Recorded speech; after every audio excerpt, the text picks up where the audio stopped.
Chapter 16, Mishnah 1.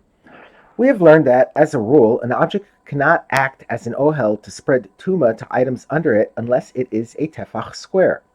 The following Mishnah discusses an exception to this rule. All movable objects act as an ohel to spread tuma, even if they are only as thick as an ox goad, a pole used to prod animals, which has the circumference of a tefach, but the width of only 1/3 of a tefach. Although by Torah law an object must be a tefach wide in order to act as an ohel to spread tuma, the sages were concerned that people would confuse objects with the width of a tefach and objects with the circumference of a tefach. They therefore decreed that a movable object with a circumference of a tefach is also an ohel. Thus, if a corpse is under one end of an ox goad, or movable object of similar size, and utensils are under the other end, the utensils are tameh. The next Tana disagrees. Rabbi Tarfon said, I shall cut off my children, i.e., I take an oath, that this halacha is cut off, i.e., mistaken. An object smaller than a tefach can never act as an ohel to spread tuma. There is no concern that people will confuse items with the width of a tefach and items with the circumference of a tefach.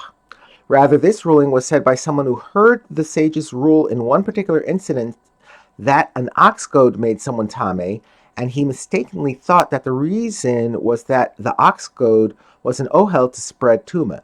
In truth, though, that was not the reason for the ruling. Rav Tarfon relates the incident that was the source of the mistaken ruling. It involved an error of confusing two different forms of ohel. One, spreading tuma through ohel, that is, when an object forms an ohel over both a corpse and a person or utensil, and the ohel spreads tuma from the corpse to the person or utensil. And two, becoming tameh through ohel, that is, when an object forms an ohel over a corpse and the ohel itself becomes tameh from the corpse. A farmer was walking with an ox goad on his shoulder. He passed a grave, and one side of the ox goad formed an ohel over the grave. The sages ruled the farmer tameh because he touched a utensil, i.e., the ox goad, that formed an ohel over a corpse. That is, the goad became tameh because it formed an ohel over the grave. All agree that even an object smaller than a tefach can become tameh with this form of ohel, as will be stated below. The farmer became tameh because he touched the tameh goad.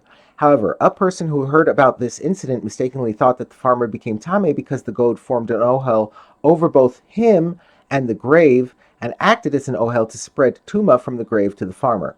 In truth, though, the goad could not spread tuma as an ohel, since only an object that is a tefach square can do so.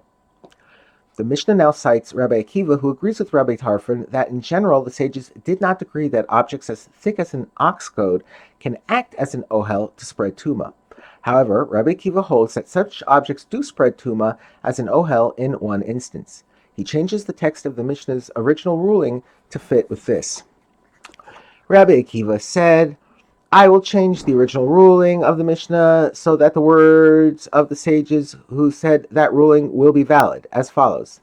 The sages did not say that movable objects with the circumference of a tefach act as an ohel to spread tuma to things lying beneath them. Rather, they said that all movable objects that are as thick as an ox goad spread tuma to a person who is carrying them and make him tameh as an afatuma. That is, a person is carrying an ox goad or object of a similar thickness on his shoulder on top of his shirt.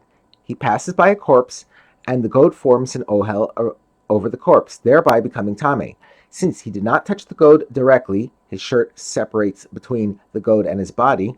By Torah law, he is only a rishon and should be tameh for only one day.